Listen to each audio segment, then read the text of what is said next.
Kitchen. இன்னைக்கு நம்ம கிச்சன்ல ஒரு சூப்பரான ரெசிபி தாங்க பார்க்க போறோம். அது என்னன்னா சீம்பால் கேக். இந்த சீம்பால் எப்பயுமே நம்மளுக்கு கிடைக்காது. மாடு கண்ணு போட்டாதான் ஃபர்ஸ்ட் எடுக்கிற பாலை தான் சீம்பால்னு சொல்லுவாங்க. அது இன்னைக்கு நமக்கு கிடைச்சிருக்கு. இந்த பாலை வச்சு ரெண்டு விதமாக செய்வாங்க. ஒன்று வெள்ளம்லாம் போட்டு பால்கோவா மாதிரி இருக்கும், அந்த மாதிரி செய்வாங்க. இன்னொரு மெத்தட் வந்து எப்படின்னா கேக் மாதிரி செய்வாங்க. நம்ம ரெண்டாவது மெத்தட் செய்யப்போம். வாங்க வீடியோக்குள்ளே போகலாம். வீடியோவை பார்க்கறதுக்கு முன்னாடி நம்மளோட சேனலை சப்ஸ்கிரைப் பண்ணலைன்னா சப்ஸ்கிரைப் பண்ணிடுங்க. நான் இன்னைக்கு 1 லிட்டர் சீம்பால் வாங்கி வச்சுருக்கேன். இந்த சீம்பால் கொஞ்சம் திக்காக தான் இருக்கும். நான் 1 டம்ளர் சர்க்கரை எடுத்திருக்கேன். இந்த சர்க்கரையை நம்ம கொஞ்சம் கொஞ்சமாக இந்த பாலில் போட்டு சேர்த்துக்கணும். சேர்த்து நல்லா கரைச்சிக்கணும்.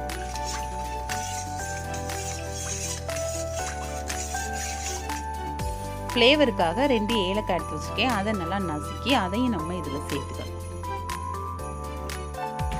நம்ம மிக்ஸ் பண்ணி வச்சுருக்க அந்த சீம்பாலை நம்ம ஸ்டீம் தான் பண்ணணும். அதுக்கு நான் ஒரு நல்ல கனமான பாத்திரம் எடுத்து வச்சுருக்கேன். அதில் கொஞ்சமாக தண்ணி ஊற்றி ஒரு ஸ்டாண்ட் வச்சுருக்கேன். அதுக்குள்ளே நம்ம கலந்து வச்சுருக்க அந்த பாலை எடுத்து வச்சிடணும். இப்போ நம்மளோட சீம்பால் வச்சு 20 நிமிஷம் ஆச்சு. நம்ம ரெடி ஆயிடுச்சேன்னு பார்க்கலாம். நான் ஒரு கத்தி வச்சு குத்தி பார்க்குறேன். பாருங்கள், ஒட்டவே இல்லை, நல்லாவே இது ரெடி ஆயிடுச்சு. இதுக்கு கரெக்டாக 20 நிமிஷம் தாங்க ஆச்சு. இப்போ நம்ம அந்த பாத்திரத்தில் ஓரத்தை ஃபுல்லாக நம்ம இப்படி கத்தி வச்சு லைட்டாக எடுத்து விட்டுக்கணும். இப்போ நான் தட்டில் கவுத்தி காட்டுறேன் பாருங்க.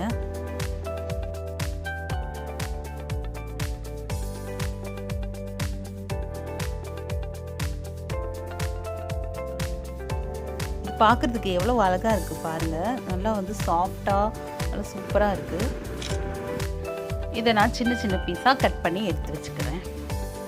நம்ம ஷாப்பிங் போகும்போது அந்த ஸ்ட்ரீட்டில் வச்சுருந்துருப்பாங்க. ஒரு தட்டில் டம்ளர் வச்சு வச்சுட்ருப்பாங்க. அது ஒரு டம்ளர் 20 ரூபா 25 ரூபா இருக்கும்.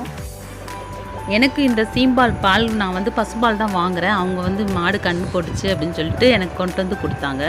சரி, நம்ம இந்த மாதிரி ட்ரை பண்ணி பார்க்கலாமேன்னு தான் நான் பண்ணி பார்த்தேன்.